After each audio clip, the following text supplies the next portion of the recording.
যেতিয়া আমি কাৰোবাক লগ পাওঁ বা আমাক কোনোবাই লগ পায় 70 to 80% আমি এটা কথাই সুধো। আমি সুধো বা আমাক কোনোবাই সোধে যে তই কি পঢ়ি আছ বা কোন ক্লাছত আছ। আৰু তেতিয়া আমি লগে লগে উত্তৰ দিওঁ যে ক্লাছ 8, 9, 11, 12 বা ইউনিভাৰ্চিটিত পঢ়ি আছোঁ, যি পঢ়ি আছোঁ সেইটো উত্তৰ দি দিওঁ। আৰু সেই সেম কুৱেশ্যনটো যদি আমি এতিয়া সুধো কাৰোবাক বা আমাক কোনোবাই সোধে যে তই কি পঢ়ি আছ, কোন ক্লাছত আছ, তেতিয়া কিন্তু উত্তৰ দিবৰ কাৰণে বহুত সময় ভাবিব লাগিব। আৰু বহুত সময় ভাবিও উত্তৰটো মুখৰ পৰা নোলাব যে মই বা আপুনি কোন ক্লাছত পঢ়ি আছে আৰু কি পঢ়ি আছোঁ। বৰ্তমান সময়ত কি হৈছে, ডিপ্ৰেশ্যন বাঢ়িছে, কনচেনট্ৰেশ্যন কমি গৈছে, কেৱল মাত্ৰ চিন্তা কি হ'ব লাইফত, কেৰিয়াৰটো কি, আমি এনেধৰণৰ কথাত বহুত সোমাই গৈছোঁ। আৰু যাৰ ফলত যদি আমি ভাল থাকোঁ আমি এই সময়ত বহুকেইটা স্তৰৰ ষ্টুডেণ্টে বেলেগভাৱে প্ৰভাৱিত হৈ আছে। যদি ষ্টুডেণ্টসকলক 4টা ভাগত ভাগ কৰোঁ তেনেহ'লে প্ৰথম ভাগটোত আহিব ক্লাছ 1 পৰা 4লৈকে, যিসকল আটাইতকৈ বেছি পৰিমাণে প্ৰভাৱিত হৈ আছে এইটো চিটুৱেশ্যনত। কাৰণ জীৱনৰ আটাইতকৈ মূল্যৱান সময় হৈছে ক্লাছ 1 পৰা 4লৈকে।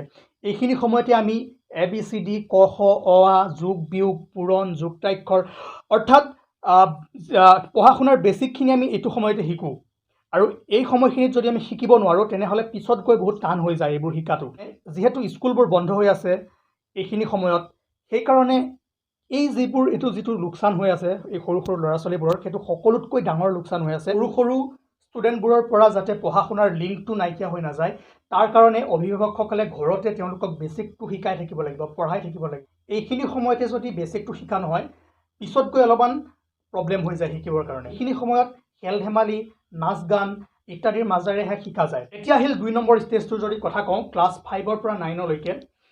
এইখিনি কি হৈছে, যিবোৰ প্ৰাইভেট স্কুল আছে তাততো অনলাইন ক্লাছ হৈ আছে, এক্সামো হৈ আছে, মই পাইছোঁ।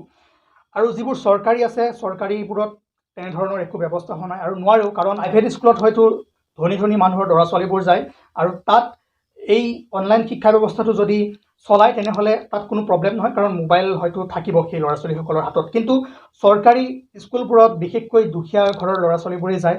আৰু যদিও অনলাইন শিক্ষাটো আনে চৰকাৰী স্কুলত, তেনেহ'লে চৰকাৰী স্কুলৰ সেই ষ্টুডেণ্টখিনিৰ কাৰণে এই ক্লাছ কৰিব নোৱাৰিব।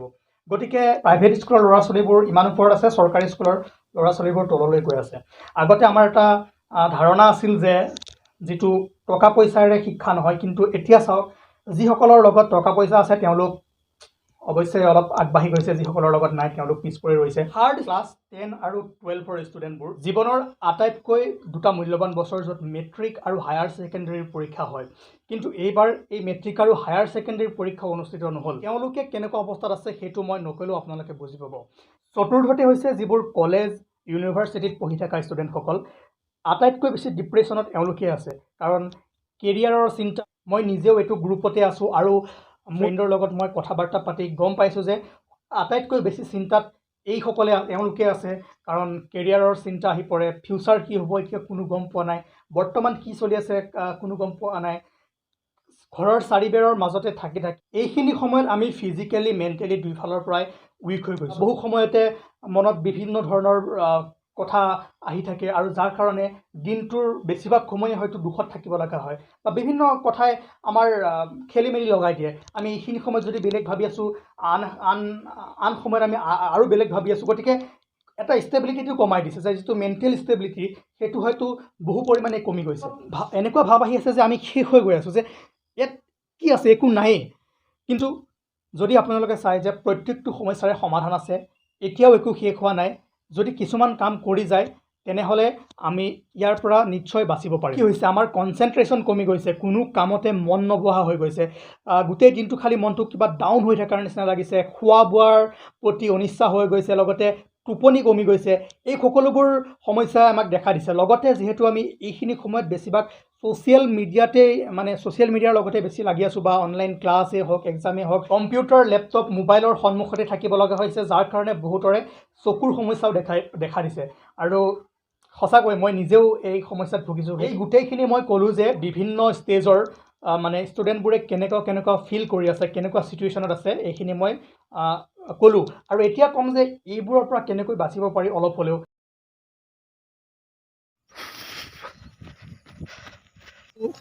এনেকুৱা সময়ত যিহেতু ঘৰৰ চাৰিবেৰৰ মাজতে বেছিভাগ সময় থকা যায়, কম্পিউটাৰ লেপটপৰ সন্মুখত, মোবাইলৰ সন্মুখত, গতিকে সন্ধিয়া বা ৰাতিপুৱা সময়ত ওলাই আহক, দৌৰক, খোজ কাঢ়ক, ব্যায়াম কৰক।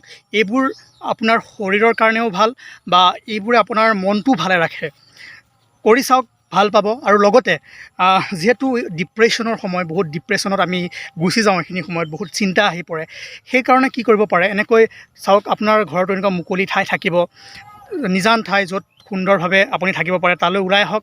আমি কি ভুল কৰি আছোঁ বা সদায় কি শুদ্ধ কৰি আছোঁ, কি ভুল কৰি আছোঁ, কি কম হৈ আছে, সেইটো বেলেগে দেখুৱাই দিব নোৱাৰে। বেলেগে দেখুৱাই দিলেও সম্পূৰ্ণভাৱে বেলেগে দেখুৱাই দিব নোৱাৰে। আৰু আপুনি নিজে নিজৰ ভুলটো আপুনি গম পাব, বা আপোনাক কি প্ৰয়োজন হয়, আপোনাক কি লাগে, যেতিয়া নিজে নিজকে সোধোঁ আমি, তেতিয়া গম পাওঁ। গতিকে এইখিনিৰ কাৰণে কি হয়, এই চিটুৱেশ্যনটো বহুত বেয়া আমি ফেচ কৰি আছোঁ। গতিকে মুকলি ঠাইলৈ ওলাই আহিব পাৰে, য'ত আপুনি নিজে নিজকে পাই নিজৰ লগত কথা পাতিব পাৰে, নিজকে সোধক যে মই কি কৰি আছোঁ, কি কৰা নাই। তেতিয়া বহু সিদ্ধান্ত ল'বও পাৰিব আৰু মনটোও ভালে হৈ থাকে। গতিকে এনেবোৰ কাম কৰিলে কিছু হ'লেও সকাহ পোৱা যাব। ইয়াৰ লগতে যদি আমি খোৱা বোৱা ভালদৰে কৰোঁ, ভালদৰে টোপনি মাৰোঁ, আৰু বিভিন্ন বেলেগ কামত যদি আমি বিজি হৈ থাকোঁ, যেনেকৈ কি কৰিব পাৰি, ইউটিউব চেনেল খোলক। ময়ো ইউটিউব চেনেলটো আৰম্ভ কৰিলোঁ এই লকডাউনৰ মাজতে, যেতিয়া স্কুল কলেজবোৰ বন্ধ হৈ আছিলে। কিবা লিখিব পাৰে, আপোনাৰ মনত যি আছে সেইবোৰ লিখি উলিয়াই দিব পাৰে, কবিতা লিখিব পাৰে, বিভিন্ন ধৰণৰ ইন'ভেশ্যন কৰিব পাৰে।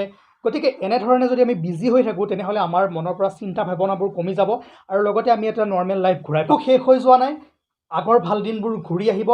বৰ্তমান চিটুৱেশ্যনে এনেকুৱা, সেইকাৰণে আমি এনেকুৱা ভাৱ কিছুমান আমাৰ মনত আহি আছে। গতিকে মই যিবোৰ কৈছোঁ সেইবোৰ কৰক। মই এক্সপাৰ্ট নহয়, তথাপিও চাওক, এইখিনি কৰি চাওক। যদি আপুনি ভাল ফল নাপায়, তেনেহ'লে কথা নাই, নাপালে নাই, কিন্তু আপুনি কৰি চোৱাটো কি প্ৰব্লেম। আৰু মই কৈছোঁ যে এইখিনি কাম যদি আপোনালোকে কৰে, তেনেহ'লে নিশ্চয় ভাল পাব। ডক্টৰসকলেও এইখিনি পৰামৰ্শই দিব আপোনালোকক। এই চিটুৱেশ্যনৰ পৰা হাত সাৰিবৰ কাৰণে, আগৰ নৰ্মেল লাইফ ঘূৰাই পাবৰ কাৰণে আমি কিছুমান কাম হাতত ল'ব লাগিব। ভেকচিনেশ্যনটো আমি সফল কৰি তুলিব লাগিব। এতিয়াও দেখিছোঁ যে বহু লোকে ভেকচিন ল'বৰ কাৰণে ভয় কৰে, যে বহুতে উৰা বাতৰি উলিয়াই দিছে, এনেকুৱা হ'ব, তেনেকুৱা হ'ব। গতিকে আমি নিজেও ভেকচিন ল'ব লাগিব, আৰু 10জনকো ভেকচিন লোৱাব লাগিব। তেওঁলোকক বুজাব লাগিব যে ভেকচিনে আমাক একো ক্ষতি নকৰে, অৰ্থাৎ ভেকচিন ল'লে আমাৰ লাভহে হ'ব। গতিকে ভেকচিনেশ্যনটো আমি কমপ্লিট কৰিব লাগিব। লগতে যি ছ'চিয়েল ডিষ্টেঞ্চিং, মাস্ক ব্যৱহাৰ, এইখিনি আমি সদায় কৰি যাব লাগিব। কৰোণা শেষ হ'ল যদিও এতিয়া কিছু পৰিমাণে হয়তো কমিছে, সেইবুলি আমি আগৰ নিয়মবোৰ এৰি দিলে নহ'ব। আমি নিয়মবোৰ পালন কৰি যাব লাগিব, তেতিয়াহে আমি বাচিব পাৰিম, আগৰ নৰ্মেল লাইফ ঘূৰাই পাম। যদি আমি শেষ হ'ল বুলি আকৌ উৎপাত কৰোঁ লগে লগে, তেনেহ'লে আকৌ থাৰ্ড ৱেভ আহি যাব, আৰু থাৰ্ড ৱেভ অহাৰ পিছত আকৌ এনেকুৱা দিনবোৰ ঘূৰি আহিব লগত, তেতিয়া আৰু সমস্যাই দেখা দিব। এনেকুৱা দিন আৰু বেয়া দিন আহিব। গতিকে আমি নিজেই সংযত হ'ব লাগিব। সদায় আমি শাৰীৰিক ব্যায়াম, খোৱা বোৱা, টোপনি এইবোৰ ভালদৰে কৰি যাব লাগিব, আৰু চিন্তা ভাৱনা কমাই নিজে বেলেগ কামত বিজি হ'ব লাগিব। ছ'চিয়েল ডিষ্টেঞ্চিং, মাস্ক সদায় ব্যৱহাৰ কৰক, আমি ভাল দিন ঘূৰাই পাম। আজিৰ ভিডিঅ'টোত ইমানেই আছিলে। যদি ভাল পালে লাইক কৰিব, ভিডিঅ'টো আপোনাৰ ফ্ৰেণ্ডৰ লগত শ্বেয়াৰো কৰি দিব, আৰু মোৰ চেনেলটো ছাবস্ক্ৰাইব কৰিব।